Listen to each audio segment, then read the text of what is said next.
o əsər də budur. Bir dənə üzdən qumarbaz gəldi hakimiyyətə, dünyada birinci adamdır ki, öz arvadını da gətirdi, öz yardımcısını qoydu. İkincisini də dünyadan tapın. Amma elə Azərbaycanlılar buna desin, qəhrəman Azərbaycan, əmir qulları, qarın qulları itaat eləsin İlham Əliyevdən və Mehriban da bilah deyəndə ona övünsünlər. Zaten Azərbaycanda da bu hakimiyyətin bir kişilik ya dişilik bir simaları qalmayıb, üzdən lafı siması qalır. Və bu da bu Azərbaycana həqiqətən bir ləkədir. Və amma Zal bəy, sözümün axırında istəyirdim deyəm.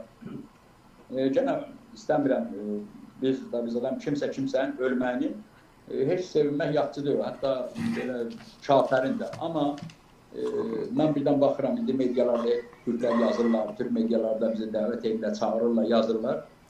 Hamısının şübhəsi gedib bu uçağın başına nə gəlib, Gəncədə gəlib Azərbaycan hakimiyyəti məsuliyyətdir. Mən indi görürəm.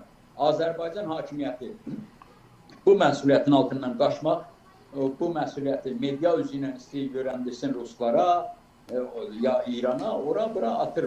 Amma o ki, çox gözəl bilirlər, bunu türklər bilirlər. İndi mediasaları, belə uzmanlar araşdırıblar.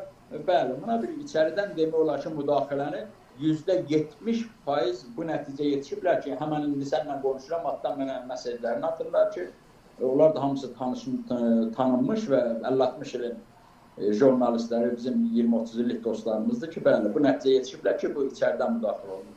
Türkiyədən də gedəndə, əgər bunun içində silah-sursat olsaydı, Türkiyədən gedəndə bu uçaq düşə bilərdi. Amma nə olub ki, Azərbaycanla qalxıb Türkiyə gedəndə bu iş, bu olay baş verib. O da onu göstərdi ki, demək olar ki, Azərbaycanla bu uçağa bir müdaxilə olunur.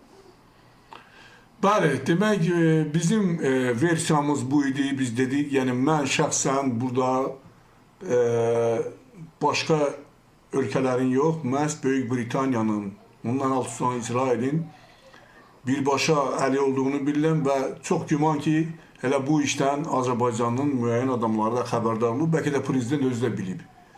Bunu da indi biz deyirik ki, bilirsiniz də o qara qutu birbaşa onu dərhal onu orada texniki məsələlər var.